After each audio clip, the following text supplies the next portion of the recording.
स्वयंपाकात स्वादाची जान, डीएम मसाले तुमच्या घराची शान. छत्रपती शासन महिला गृह उद्योग कबनूर इचलकरंजी घेऊन येत आहेत अस्सल परंपरेची मराठमोळी चव म्हणजेच डीएम मसाले. मटन मसाला, चिकन मसाला, धणे पावडर, गरम मसाला, बिर्याणी मसाला, तिखट चवदार मसाले आणि चटणी म्हणजेच डीएम मसाले.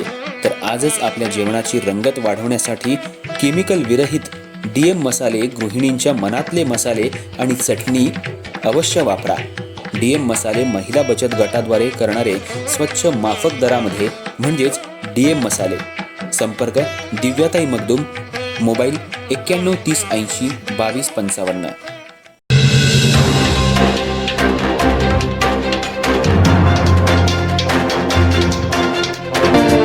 नमस्कार, मी तेजस्विनी मगदूम. एम मराठीमध्ये आपल्या सर्वांचं स्वागत आहे. पाहूयात ठळक घडामोडी. इचलकरंजी महानगरपालिकेची पहिलीच निवडणूक पार पडत असताना शहराच्या राजकारणात मोठा बदल घडून आलाय. या ऐतिहासिक निवडणुकीत जनतेने एकूण 65 नगरसेवक निवडून दिले असून निकालांनी अनेकांना आश्चर्याचा धक्का दिलाय. विशेष म्हणजे यामध्ये अनेक दिग्गज आणि माजी नगरसेवकांचा पराभव झाला असून नवख्या आणि तरुण उमेदवारांनी मोठी बाजी मारली आहे. या निवडणुकीत तब्बल 45 नवीन चेहरे महानगरपालिकेत निवडून आलेत. त्यामुळं इचलकरंजी महानगरपालिकेचा कारभार आता नव्या विचारांनी, नव्या ऊर्जा आणि बदलाच्या अपेक्षेनं चालणार असल्याचं चित्र स्पष्ट झालंय. जनतेने यावेळी अनुभवापेक्षा कार्यक्षमतेला, पारदर्शकतेला आणि विकासाभिमुख दृष्टिकोनाला अधिक महत्त्व दिल्याचं निकालातून दिसून येतंय.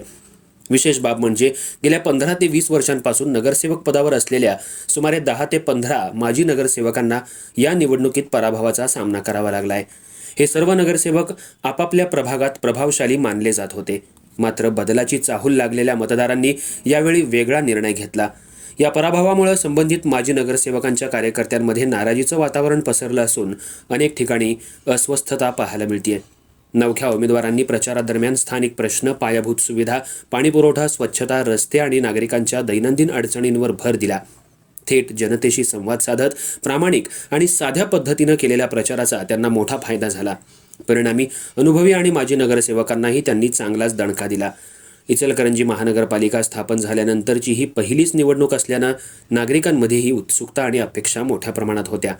आता तरी शहराचा कारभार योग्य पद्धतीनं चालावा ही भावना अनेक मतदारांमध्ये दिसून आली. त्यामुळेच नव्या चेहऱ्यांना संधी देण्याचा निर्णय जनतेनं घेतल्याचं राजकीय जाणकारांचं मत आहे. एकूणच या निवडणुकीनं इचलकरंजीच्या राजकारणात नव्या पर्वाची सुरुवात केली आहे. आता निवडून आलेल्या नव्या नगरसेवकांसमोर जनतेच्या अपेक्षा पूर्ण करण्याचं मोठं आव्हान असणार असून त्यांच्या कामगिरीकडे संपूर्ण शहराचं लक्ष लागून राहणार आहे.